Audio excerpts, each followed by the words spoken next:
Olá, pessoal. Muito boa noite a todos. Começando mais uma live, nossa live de quartas, do nosso querido Centro Espírita Nair Montes de Castro, o nosso celeiro de luz. Espero que todos estejam muito bem. E hoje vamos dar continuidade ao nosso livro Nosso Lar, psicografado por Chico Xavier, o médium de Minas, e seu mentor, desculpe, e seu grande amigo, o espírito André Luiz. E hoje também vamos falar sobre um livro de Emmanuel, e eu acho que vai ser uma ótima introdução para compreendermos um pouquinho mais esta parte tão interessante do livro, que ainda nos situamos em conversas íntimas de André Luiz com a mãe de Lísias. Eles estão em casa, batendo papo, e muitas informações estão chegando até a gente.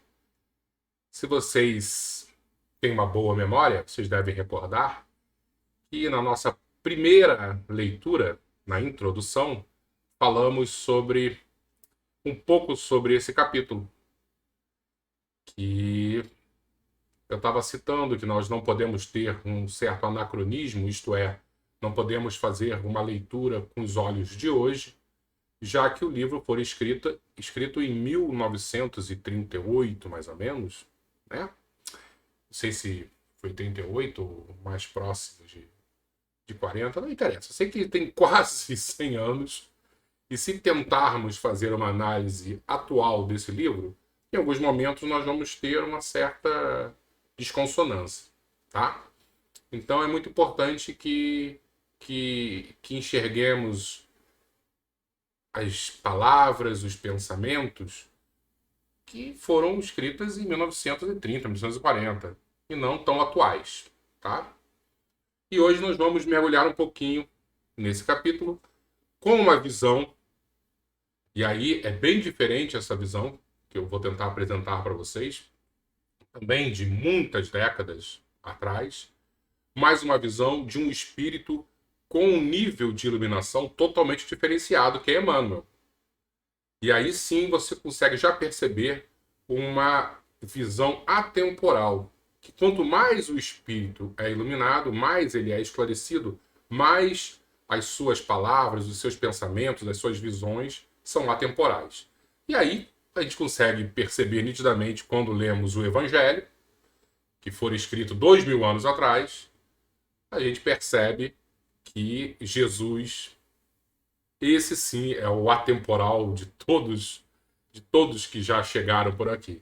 E é uma visão que 2000 anos depois ainda faz muito sentido, e por mais 1000 anos na frente fará sentido, porque essa verdade que ele nos trouxe realmente é a verdade divina, aquela verdade imutável. Dá aquela olhadinha para ver quem já está aqui conosco.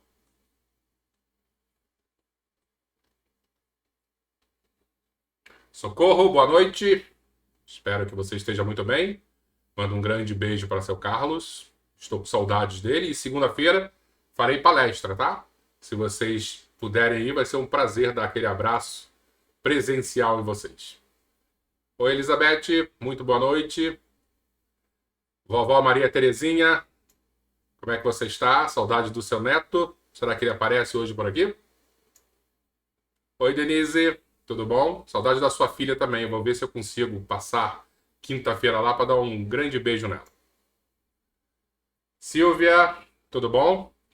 Hoje eu recebi do Albertinho uma psicografia que você fez. Se eu não me engano, foi essa semana ainda, tá? Amanhã a gente vai postar no YouTube para dar aquela moral para todo mundo. É muito importante esse texto, foi bem, bem legal. Obrigado por fazer essa ponte com os espíritos. Rosiane, boa noite. Lúcia Regina, boa noite. Marisa, minha irmã, boa noite. Segunda-feira estaremos juntos, se Deus quiser. Patrícia Valente, tudo bom, Patrícia? Grande beijo em todos, principalmente no meu amigo Pedro. Oi, Néia, boa noite. Olha o Thiago aí, tudo bom, Thiago? Grande abraço em você, meu garoto. Sérgio Portela, tudo bom, Sérgio? Mando um grande beijo para o seu sobrinho Bernardo. Albertinho, meu irmão. Como é que você está, Albertinho? Tudo bem? Ó, a Silvia já está falando aqui que o nosso lar foi escrito em 1944. Obrigado, Silvia. Eu estava confundindo com o livro A Caminho da Luz, que era de 1938. É isso mesmo. Cláudio Rodrigues, boa noite, Cláudio. Oi, Doriane, boa noite. Nancy, tudo bom, Nancy? Boa noite. Marcelinho, tudo bom, Marcelo? Acalma seu coração, Marcelo, tô de olho, hein? Lúcia Regina, boa noite. É isso mesmo, Silvia, a todos. Eles estão sempre cuidando da gente. E é isso, acho que já podemos começar. Então eu vou mostrar aqui nosso capítulo de hoje, o capítulo 20, Noções de Lar. E como eu falei, nós na introdução falamos rapidamente sobre esse capítulo. Então, o que eu preparei hoje para a gente, na nossa introdução?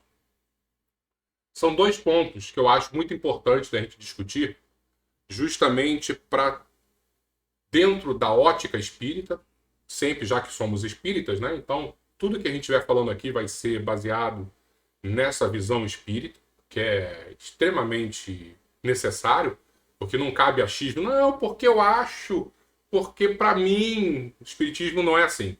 O espiritismo é, segundo Kardec, no livro tal, tal, tal, ou segundo Emmanuel, no livro de Chico Xavier, na obra complementar, papapá.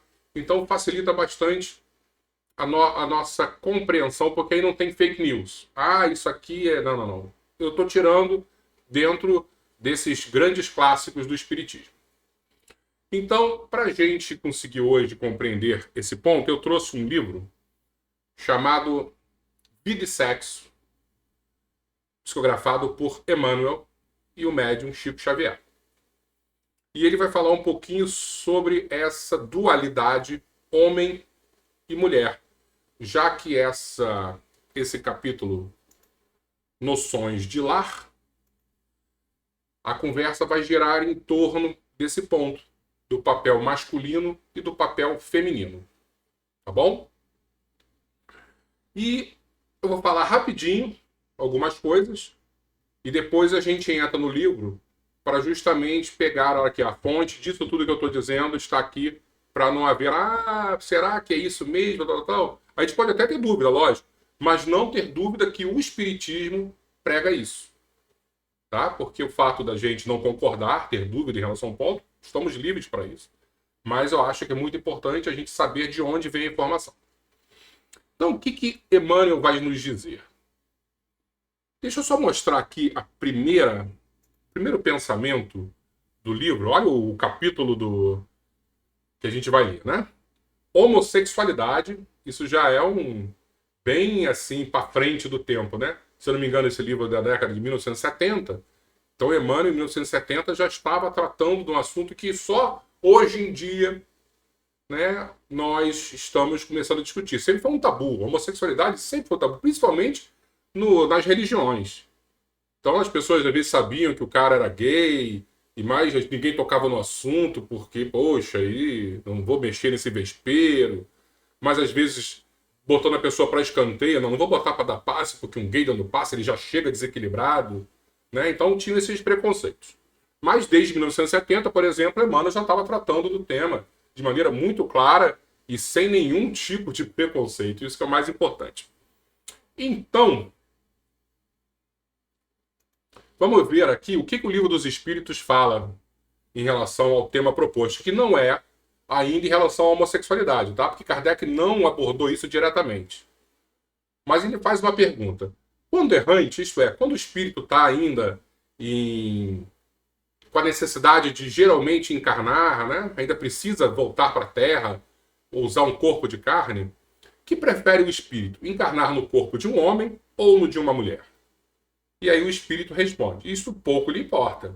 O que o guia na escolha são as provas por que haja de passar. Isso está no Livro dos Espíritos, a questão 202. Então, o espírito, pelo que a gente compreendeu, ele não tem sexo, tá? Seria neutro. Quando Deus cria o espírito, ele não tem nem característica masculina, nem característica feminina. Mas, quanto mais ele vai encarnando num corpo masculino, por exemplo, mais ele vai adquirindo uma característica psicológica que tende ao masculino. E quanto mais ele vai reencarnando num corpo feminino, ele vai também absorvendo essa característica psicológica. Nisso a gente já consegue perceber o quê? Que existe diferença entre homem e mulher. Parece até algo absurdo que eu estou falando para algumas pessoas, né? Não, porque hoje em dia tem a discussão de que ser homem ou ser mulher é uma construção social. Gente, porra, balela. Vamos parar com isso. A pessoa nasce homem, tem diversas questões específicas, questões inerentes ao homem, até a quantidade de neurônio é diferente, e, por exemplo, hormônios. Totalmente diferentes hormônios masculinos com os hormônios femininos. Então dizer que é tudo a mesma coisa, isso é uma construção social, e depois dizer para mim, não, porque a ciência, vamos respeitar a ciência, é brincadeira, né? Estão querendo brincar comigo. Ciência só quando é pro meu lado? Quando é contra o meu lado, a gente joga fora a ciência. Ciência é ciência. Então, eu, espírito, começo a encarnar e durante, vamos supor, 10 encarnações eu venho num corpo de homem. Esse meu espíritozinho aqui, quando desencarnar, ele vai ter uma característica muito mais ligada ao mundo masculino. Tá? E vice-versa, como eu disse. Nasceu muito tempo como mulher, esse espírito vai ter uma característica muito mais afinizada com o universo feminino. Só que, muitas das vezes, temos que encarnar com outras identidades, com outras personalidades. A individualidade é a mesma, sou eu, mas a minha personalidade agora vai ser a Leca. Eu vou nascer num corpo feminino. Só que imagina que eu passei 10 encarnações num corpo masculino. Quando eu vier nesse corpo feminino, e aí você tem diversas questões que podem favorecer essa mudança de sexo, provas específicas. Não, Leco, agora você precisa ser mãe. Você precisa experimentar a maternidade, porque isso vai te dar uma nova visão. Ah, maravilha!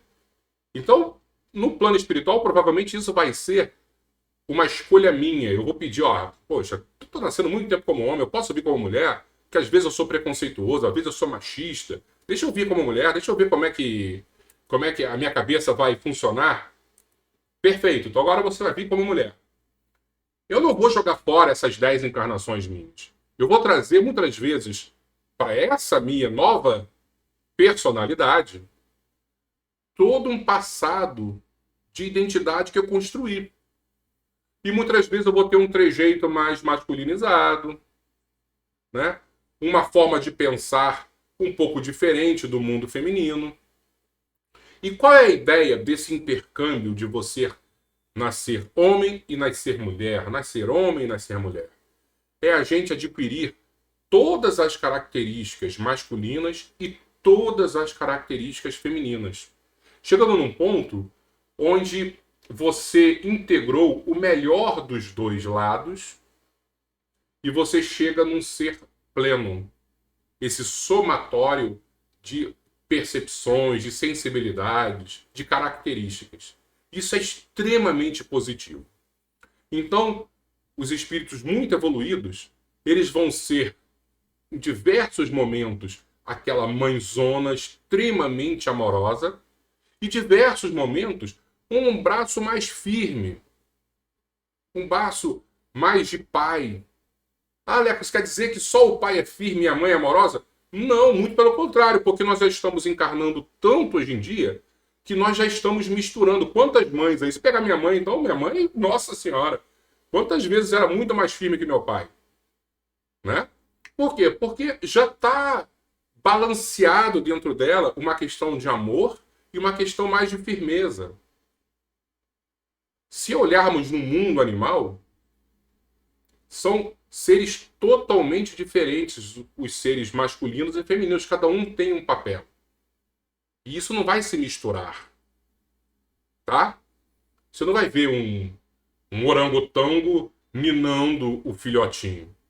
Mas o ser humano, depois de todas essas experiências, mudando dessas personalidades, você vai ver um pai ninando o filho, todo amoroso. Por quê? Porque a gente já experimentou diversos papéis. E essa é a maravilha da reencarnação. Mas não paramos só nisso. Nós temos que entender também que o fato de eu ter vivido 10 vidas como homem e a próxima eu vir como mulher, muitas das vezes a minha conduta sexual, o meu interesse, a minha orientação sexual, ela vai ser descasada. Isso quer dizer o quê? Vai ser não. Ela pode vir a ser. Não existe regra. Isso quer dizer que eu sou um ser anormal, vexatório, em pecado? Muito pelo contrário. É mais uma experiência. E é isso que a gente vai ler para ninguém ficar pensando, ah, não, isso é coisa da cabeça do Leco. Porque às vezes você fala isso, querem te dar uma pernada, querem cancelar a gente. Então vamos lá. Vamos fazer essa leitura aqui bem devagar do livro.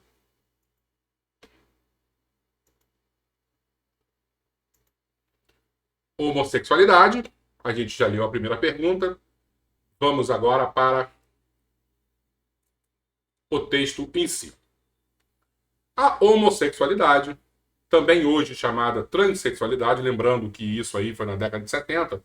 Então, a palavra transexualidade hoje não é mais sinônimo de homossexualidade, tá?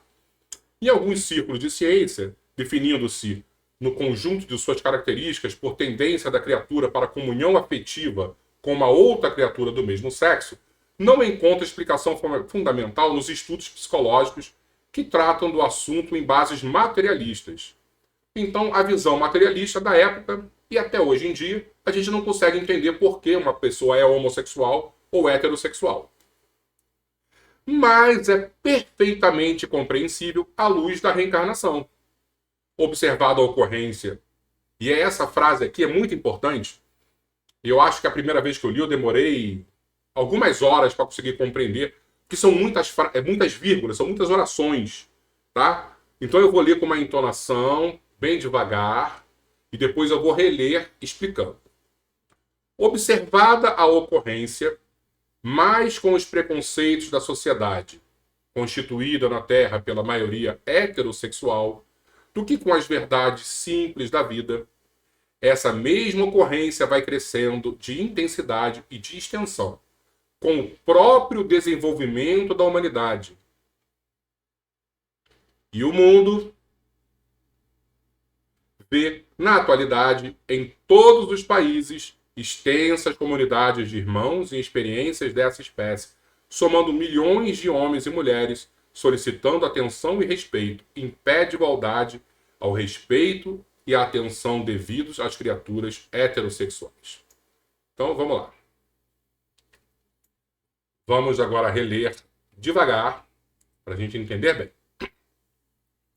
Observada a ocorrência é o quê? Da homossexualidade, mas com os preconceitos da sociedade.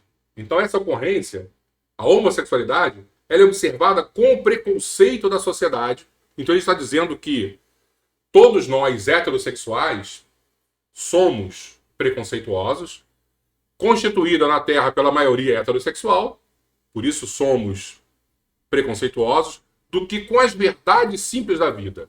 Então, observada a ocorrência mais com o preconceito que com as verdades simples da vida, essa mesma ocorrência vai crescendo de intensidade e de extensão com o próprio desenvolvimento da humanidade.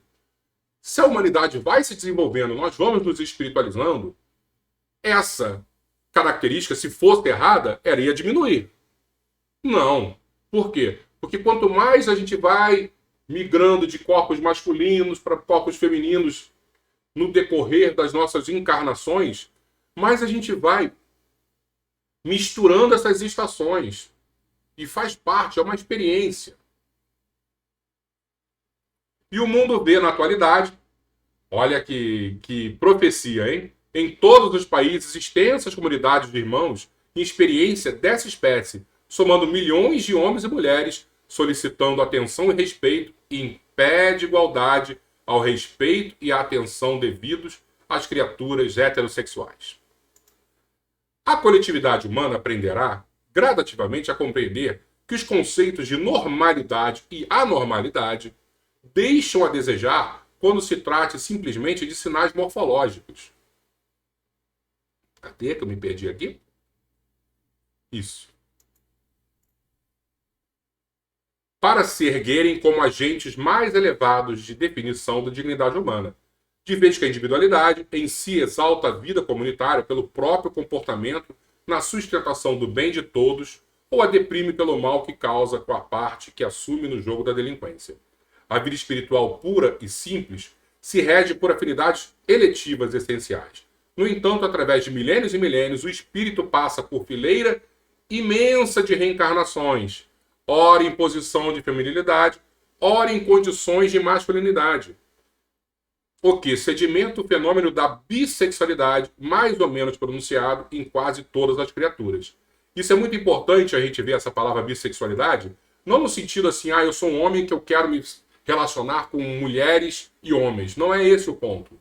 A questão é, nós, com o passar do tempo, vamos ter características muito masculinas e muito femininas. Essa é a questão da bissexualidade. Tá? Como eu disse, a gente vai ser um somatório dessas experiências. O homem e a mulher serão, desse modo, de maneira respectiva, acentuadamente masculino ou acentuadamente feminina, sem especificação psicológica absoluta. A face disso, a individualidade em trânsito da experiência feminina para a masculina ou vice-versa, ao envergar o casulo físico, demonstrará fatalmente os traços da feminilidade em que terá estagiado por muitos séculos, em que pese ao corpo de formação masculina que o segregue, verificando-se análogo processo com referência à mulher nas mesmas circunstâncias. Que eu falei, se você passa muito tempo como homem e vem como mulher, você vai trazer essas características. Obviamente compreensível em vista do exposto, que o espírito no renascimento, entre os homens, pode tomar um corpo feminino ou masculino, não apenas atendendo-se ao imperativo de encargos particulares em determinado setor de ação, como também no que concerne a obrigações regenerativas. Isso é muito importante a gente dar uma pausa. Tá? Isso é muito importante a gente dar uma pausa. Então, ele vai elencar aqui dois fatores preponderantes. O primeiro, uma questão regenerativa, no que quer dizer a necessidade de você mudar de personalidade. É como assim, eu estou vindo muito tempo como homem e agora venho como mulher. E a segunda, uma necessidade específica. Então, como eu disse, eu preciso agora aprender o que é ser mãe. Então, na próxima encarnação, eu venho como mulher. É uma questão específica, uma prova específica. Outra é, eu fui um baita de um machista. Pisei nas mulheres, explorei, tal. Vem uma questão regenerativa. E aí eu preciso mudar a força de personalidade. Para entender. Tá vendo o que você está passando? Isso não se faz, cara. Mulheres e homens têm direitos iguais. São seres iguais. O respeito tem que ser idêntico. E muitas das vezes a gente é forçado a experimentar o outro lado da moeda. Então ele vai continuar aqui.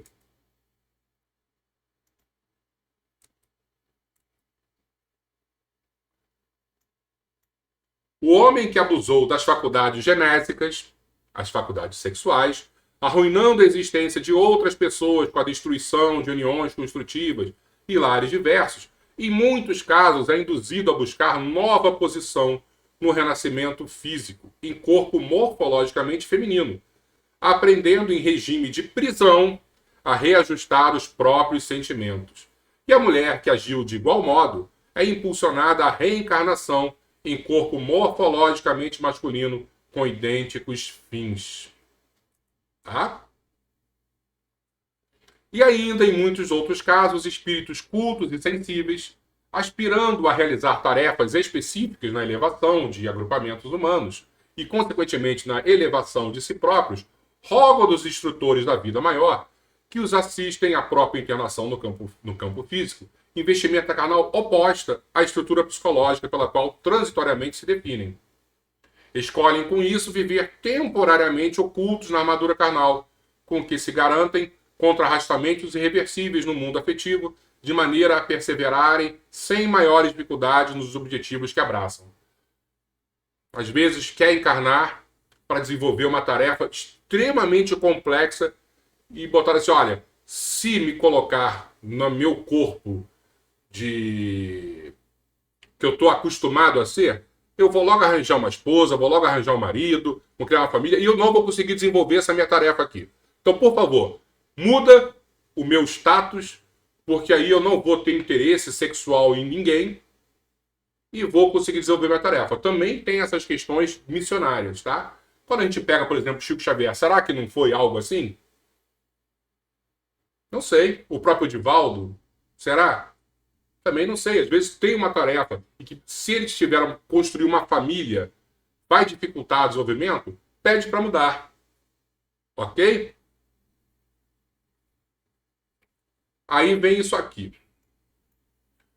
Observadas as tendências homossexuais dos companheiros reencarnados nessa faixa de prova ou de experiência, é forçoso lhes dar o amparo educativo adequado. Educação, tanto quanto se administre instrução à maioria heterossexual. Então, a educação de uma criança, por exemplo, que aparece com uma característica homossexual, vamos dizer assim, como é que vai ser a educação dela? Da mesma forma que a educação de uma criança dita heterossexual. Da mesma forma, da mesma maneira.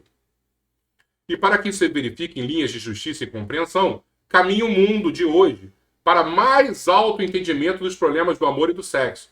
Agora sim, essa questão profética dele, né? Porquanto, à frente da vida eterna, os erros e acertos dos irmãos de qualquer procedência nos domínios do sexo e do amor são analisados pelo mesmo elevado gabarito de justiça e misericórdia. Isso porque todos os assuntos nessa área de evolução e da vida se especificam na intimidade da consciência de cada um. A gente não tem que se meter, é a intimidade da consciência de cada um e temos que respeitar e, acima de tudo, educar. Como? Da mesma maneira que se educa uma criança, um jovem heterossexual. E como se educa um jovem heterossexual? E aí a gente vai lá para o início do livro. Deixa eu lembrar aqui como é que é.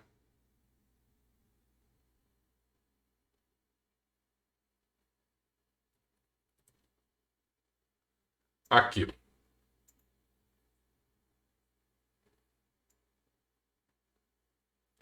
Isso aqui é muito importante para a gente ler.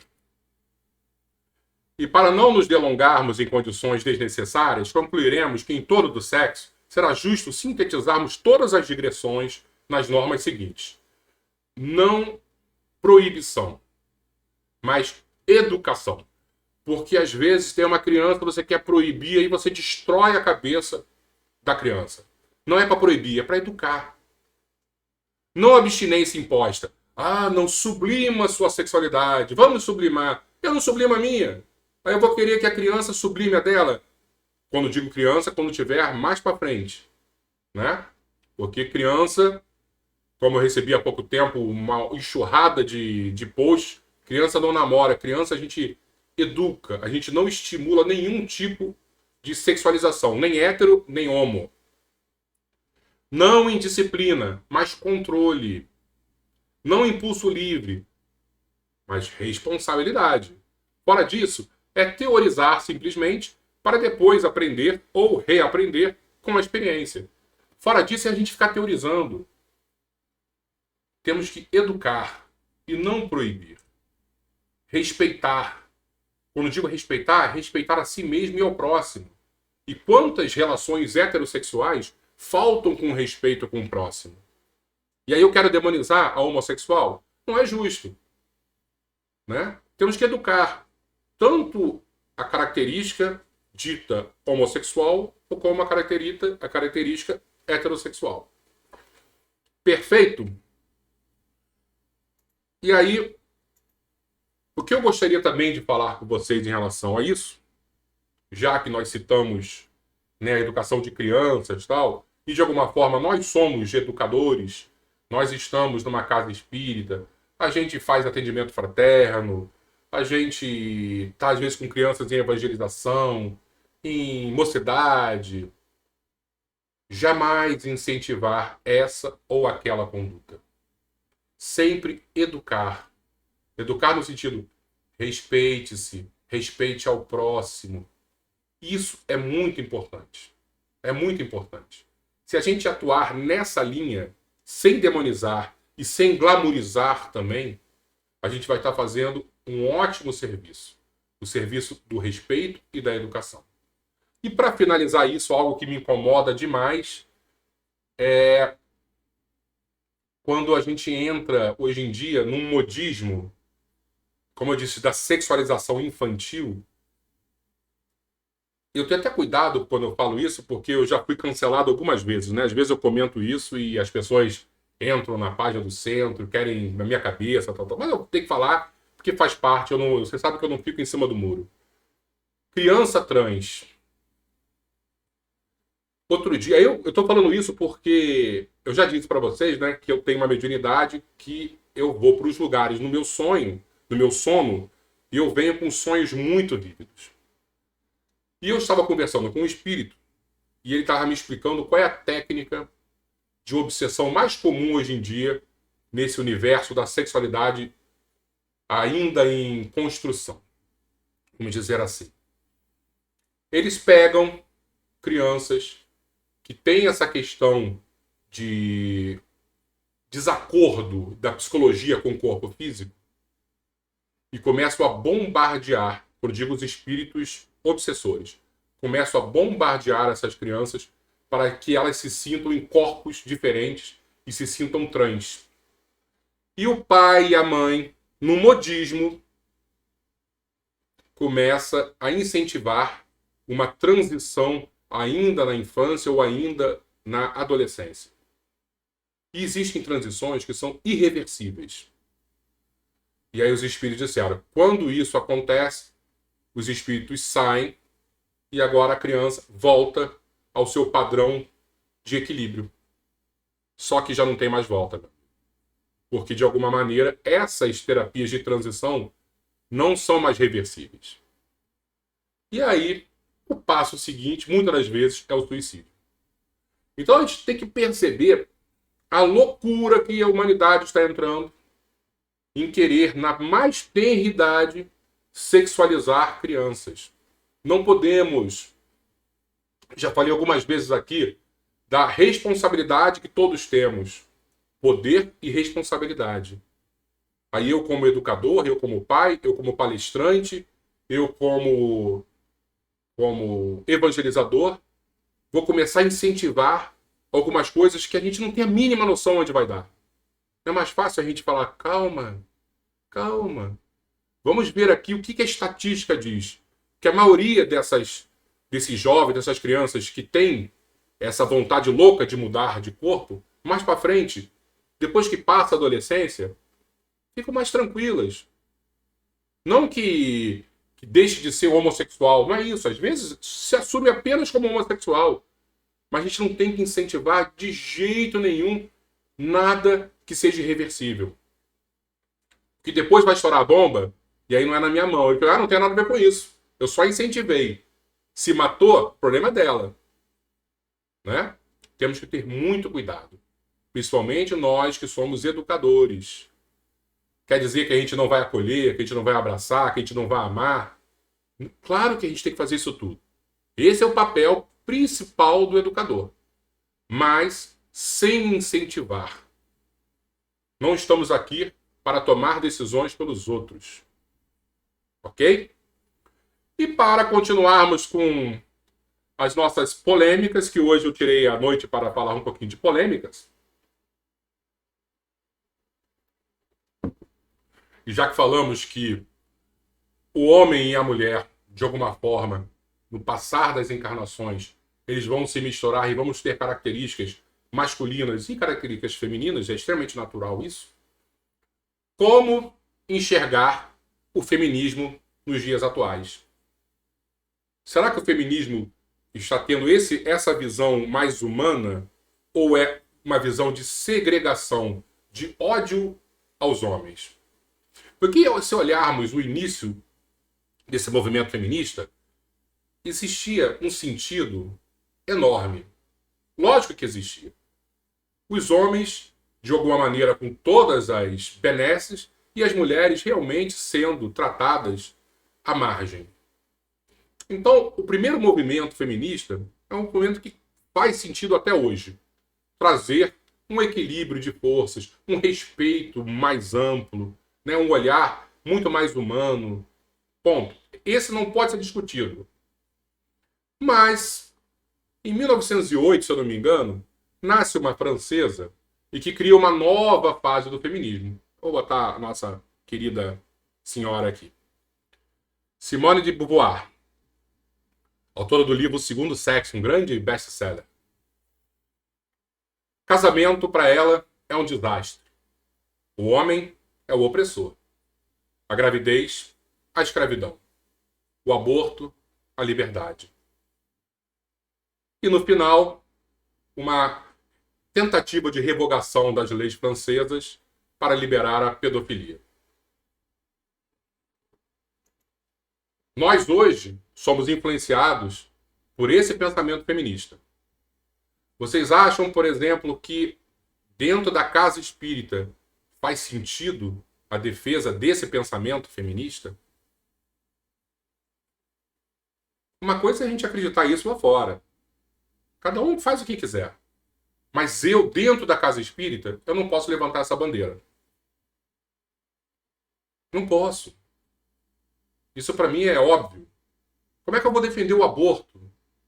Como é que eu vou ser contrário à família?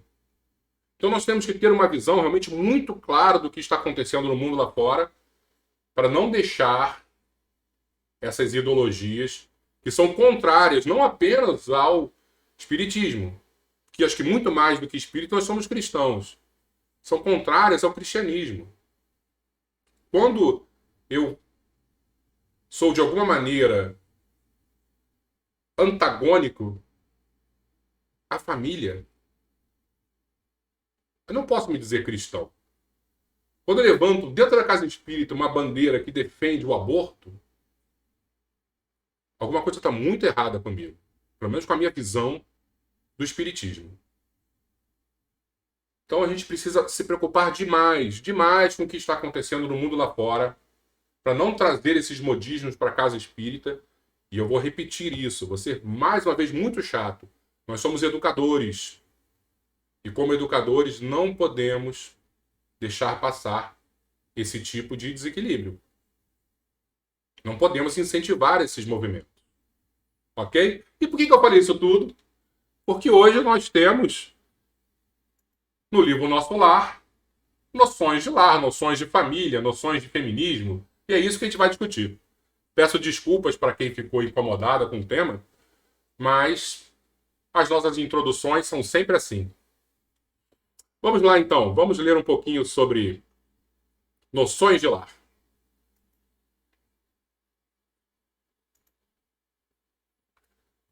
Lembrando que André Luiz estava conversando com a senhora Laura, mãe de Lísias. Desejando colher valores educativos que fluíam naturalmente da palestra da senhora Laura, perguntei curioso. Desempenhando tantos deveres, a senhora ainda tem atribuições fora de casa? Sim, vivemos numa cidade de transição. No entanto, as finalidades da colônia residem no trabalho e no aprendizado. As almas femininas aqui, repara que ela não está dizendo as mulheres, né? As almas femininas, como a gente falou, que tem uma característica mais psicológica feminina, assumem numerosas obrigações, preparando-se para voltar ao planeta ou para ascender a esferas mais altas. Mas as organizações domésticas em nosso lar, mas a organização doméstica em nosso lar é idêntica da Terra? A interlocutora esboçou uma face muito significativa e acrescentou: o lar terrestre é que, de há muito, se esforça para copiar nosso instituto doméstico. Mas os cônjuges por lá, com raras exceções, estão ainda a moldar o terreno dos sentimentos invadido pelas ervas amargosas da vaidade pessoal e povoado de monstros de ciúme e egoísmo. Quando regressei do planeta pela última vez, trazia, como é natural, profundas ilusões. Coincidiu, porém, que na minha crise de orgulho ferido, fui levado a ouvir um grande instrutor no Ministério do Esclarecimento. Desde esse dia, nova corrente de ideias me penetrou o espírito. Não poderia dizer-me algo das lições recebidas? Indaguei com interesse. O orientador, muito versado em matemática, prosseguiu ela. Fez-nos sentir que o lar é como se for um ângulo reto nas linhas do plano da evolução divina. A reta vertical é o sentimento feminino, envolvido nas inspirações criadoras da vida. A reta horizontal é o sentimento masculino, em marcha de realizações no campo do progresso comum. O lar é o sagrado vértice onde o homem e a mulher se encontram para o entendimento indispensável. É templo onde as criaturas devem unir-se espiritual antes que corporalmente. Há na Terra agora grande número de estudiosos das questões sociais que aventam várias medidas e clamam pela regeneração da vida doméstica. Repara, ela está falando isso em 1944. Há na Terra agora grande número de estudiosos das questões sociais que aventam várias medidas e clamam pela regeneração da vida doméstica. Alguns chegam a asseverar que a instituição da família humana está ameaçada. Importa considerar, entretanto, que a rigor, o lar é a conquista sublime que os homens vão realizando vagarosamente. Onde nas esferas do globo o verdadeiro instituto doméstico, baseado na harmonia justa, com os direitos e deveres estritamente partilhados. Na maioria, os casais terrestres passam as horas sagradas do dia vivendo a indiferença ou o egoísmo feroz. Quando o marido permanece calmo, a mulher parece desesperada. Quando a esposa se cala, humilde, o companheiro tiraniza. Nem a consorte se decide a animar o esposo na linha horizontal de seus trabalhos temporais, nem o marido se resolve a segui-la no voo divino da ternura e sentimento, rumo aos planos superiores da criação. Dissimulam em sociedade e na vida íntima. Um faz viagens mentais de longa distância, quando o outro comenta o serviço que lhe seja peculiar. Se a mulher fala dos filhinhos, o marido excursiona através dos negócios. Se o companheiro examina qualquer dificuldade do trabalho que lhe diz respeito, a mente da esposa volta ao gabinete da modista. É claro que, em tais circunstâncias, o ângulo divino não está devidamente traçado. Duas linhas divergentes tentam, em vão, formar o vértice sublime, a fim de construírem um degrau na escada grandiosa da vida eterna. E aí, o que eu coloquei aqui?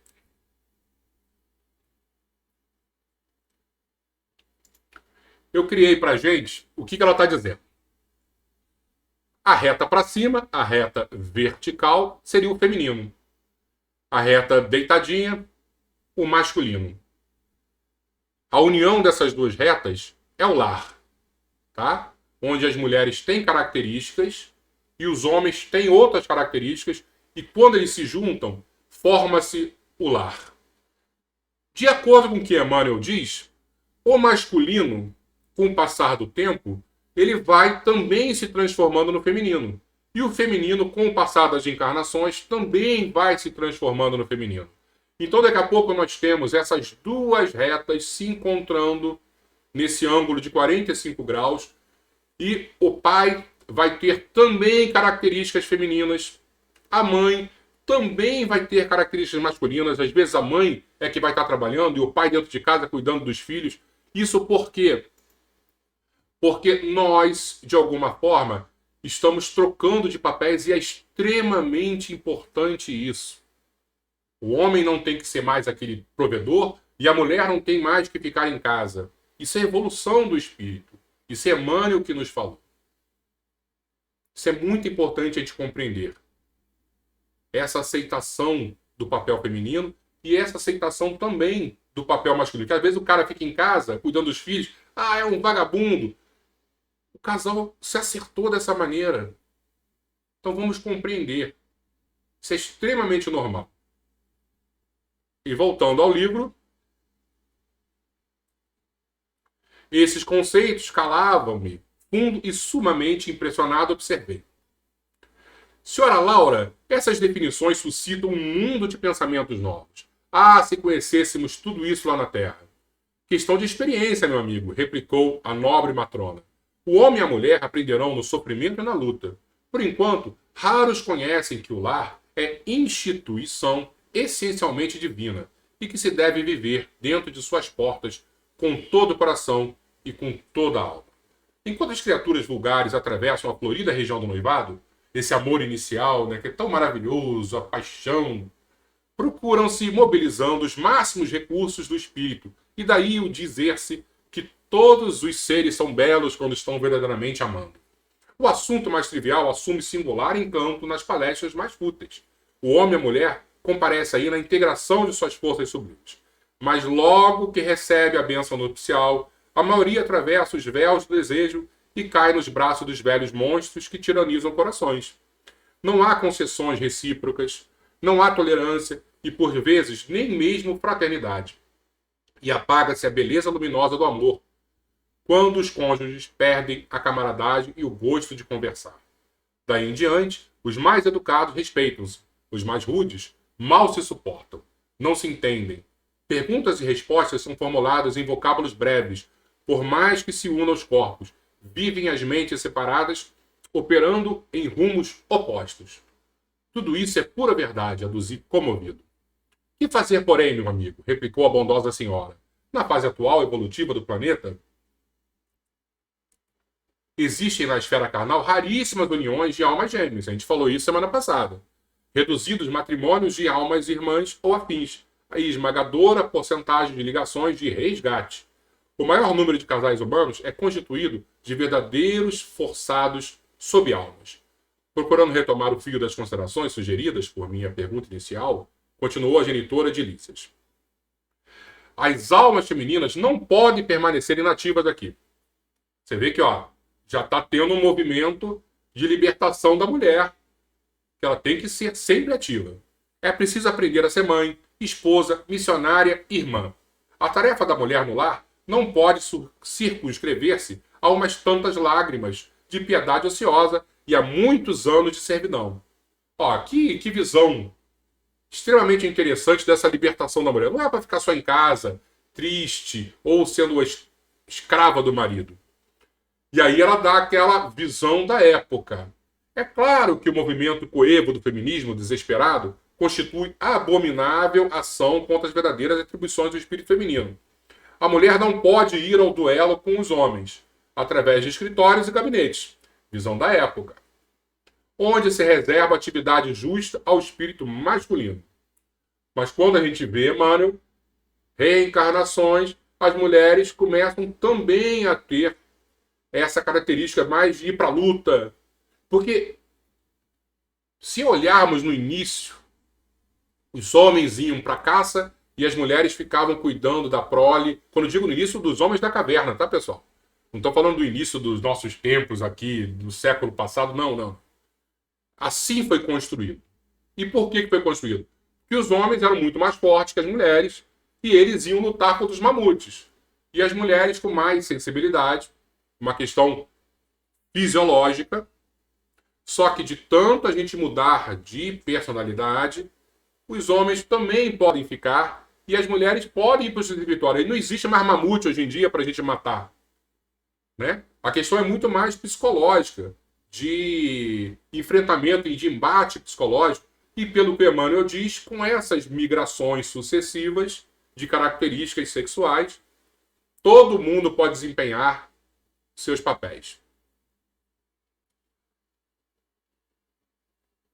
Através de escritórios e gabinetes, onde se reserva atividade justa ao espírito masculino. Nossa colônia, porém, ensina que existem nobres serviços de extensão do lar para as mulheres. E aí ela já apresenta características que as mulheres podem e devem trabalhar lá. A enfermagem, o ensino, a indústria do fio, a informação, os serviços de paciência representam atividades assaz e expressivas. O homem deve aprender a carrear para o ambiente doméstico a riqueza de suas experiências, e a mulher precisa conduzir a doçura do lar para os labores ásperos do homem. Essa mistura de experiências. Uma não viverá... Peraí que eu pulei. Dentro de casa, a inspiração. Fora dela, a atividade. Uma não viverá sem a outra. Como sustentar-se o rio sem a fonte e como espalhar-se a água da fonte sem o leito do rio. Né? Olha que interessante como esse pensamento é bom. Essa mistura, né? Essa interseção de ações. Não pude deixar de sorrir, ouvidando a interrogação. A mãe de Lísias, depois de longo intervalo, continuou. Quando o ministro do auxílio me confia crianças ao lar, minhas horas de serviço são contadas em dobro, o que lhe pode dar ideia da importância do serviço maternal no plano terreno. Entretanto, quando isso não acontece, tenho meus deveres diuturnos nos trabalhos de enfermagem, com a semana de 48 horas de tarefa. Quem achou que ia desencarnar e ia entrar aí na aposentadoria, esqueceu, né? Todos trabalham em nossa casa, a não ser minha neta convalescente. Não temos qualquer pessoa da família em zonas de repouso. 8 horas de atividade no interesse coletivo. Diariamente é programa fácil a todos. Senti-me envergonhada se não o executasse também. Interrompeu-se a interlocutora por alguns momentos, enquanto me perdia em vastas considerações. E semana que vem, continuando a palestra. Semana que vem vai ser bem interessante também, hein, pessoal? Vamos falar sobre propriedade privada, mais temas relativamente polêmicos. Mas eu acho que já falei demais e é o nosso momento da prece final.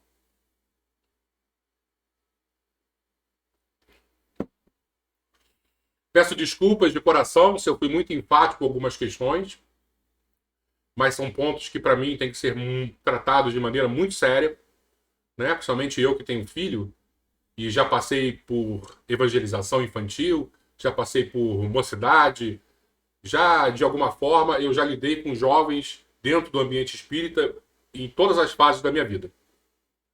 Há pouco tempo no SEI de Jovem da nossa casa espírita, e eu percebo que existe um vazio emocional inerente ao jovem e que esse vazio não pode ser ocupado somente com um espectro de ideias. Nós, espíritas, nós cristãos, também temos que, de alguma maneira, jogar informação ali para o adolescente tomar a decisão dele.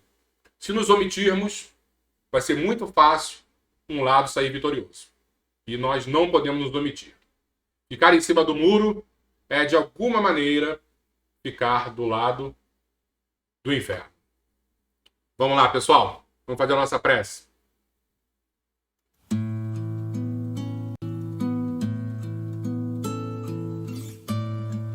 Vamos fechar os nossos olhos. Vamos lembrar sempre de Jesus, sua mãe e seu pai José. A primeira família que nós temos em nossas recordações mais tenras nas noites de Natal, olhando quantas vezes o presépio, olhando aquela reunião humilde, mas de extrema importância. Quando enxergamos a família, hoje em dia, sentimos de alguma forma que a instituição está sendo atacada por todos os lados. E quando pensarmos, de alguma forma, somos o que somos, temos o que temos, precisamos associar aos nossos pais, aos nossos avós, aos nossos tios, aquela figura que às vezes não era nem tão presente, mas quando se aproximava, tantas lições acrescentava em nossas vidas. Essa é a grande ideia de Deus, a família.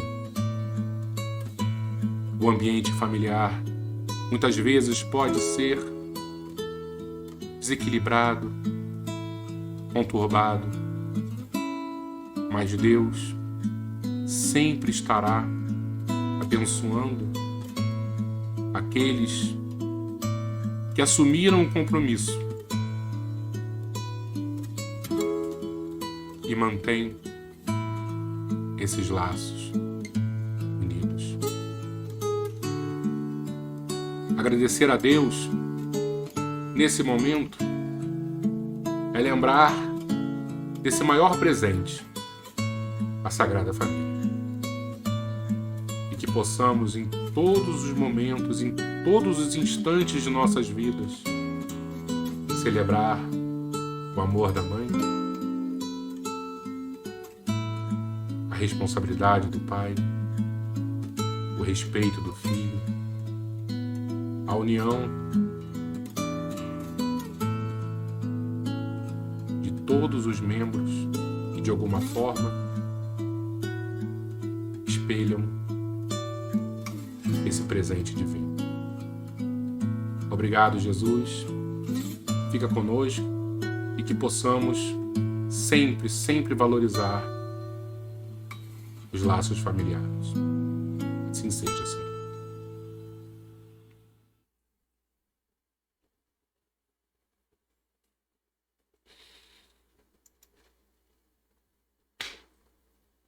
Muito obrigado, pessoal. Agradeço demais a presença de vocês aqui. E que Jesus nos abençoe e que possamos, de alguma forma, estarmos sempre juntos em pensamento, ligados a esse Pai que é amor e bondade, a essa Mãe que nos presenteou Jesus e a esse Mestre que está em nossas vidas e sempre estará nos orientando e, de alguma forma, semeando o amor e a concórdia em nossos corações. Beijo em todos. Fiquemos com o nosso querido amigo Jesus e ótimo feriado para vocês amanhã. Boa noite.